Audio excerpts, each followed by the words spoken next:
মিয়ানমারের জাতীয় নির্বাচনে প্রথম দফায় ভোটে জয় পেয়েছে জান্তা সমর্থিত দল ইউএসডিপি। প্রায় ৯০% আসন দখল করেছে দলটি।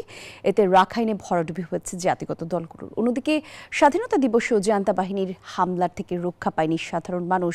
সাগাইন, মান্দালয় সহ বেশ কয়েকটি রাজ্যে বিমান হামলা এবং গোলাবর্ষণে নিহত হয়েছেন অন্তত ১০ জন। ২০২১ সালের সামরিক অভ্যুত্থানের পর প্রথম ধাপে নির্বাচন শেষ করেছে মিয়ানমারের জান্তা সরকার। সরকারি ফল অনুযায়ী এই নিম্নকক্ষের ১০২টি আসনের মধ্যে ৮৯টিতে জয় পেয়েছে জান্তা সমর্থিত ইউএসডিপি দল। পশ্চিমা কূটনীতিকদের মতে এটি সেনাশাসকের নতুন রাজনৈতিক মোড়কে উপস্থাপনের কৌশল। রাখাইন রাজ্যে নির্বাচন ছিল আরও বিতর্কিত। সিত্তাওয়ের প্রভাবশালী রাখাইন নেতারা পরাজিত হয়েছেন।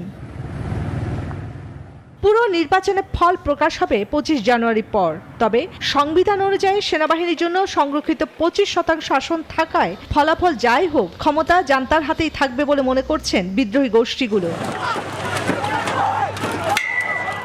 এদিকে স্বাধীনতা দিবসেও দেশজুড়ে সামরিক অভিযান জোরদার করেছে জান্তা বাহিনী। সাগাইন, মান্দালয়, চীন রাজ্য ও উত্তর শান প্রদেশে বিমান হামলা ও ভারী গোলাবর্ষণে নিহত হয়েছেন বেশ কয়েকজন বেসামরিক মানুষ।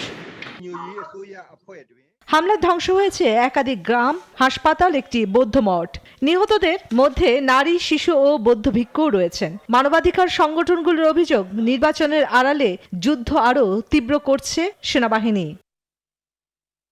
একই দিন স্বাধীনতা দিবস উপলক্ষে ৬,১৩৪ জন বন্দীকে সাধারণ ক্ষমা দেওয়ার ঘোষণা দিয়েছে জান্তা সরকার। মানবিক বিবেচনায় ভারপ্রাপ্ত রাষ্ট্রপতি বিশেষ ক্ষমতা বলে এসব বন্দীকে মুক্তি দেওয়া হচ্ছে বলে জানানো হয়। চন্দ্রানী চন্দ্রা, নিউজ 24।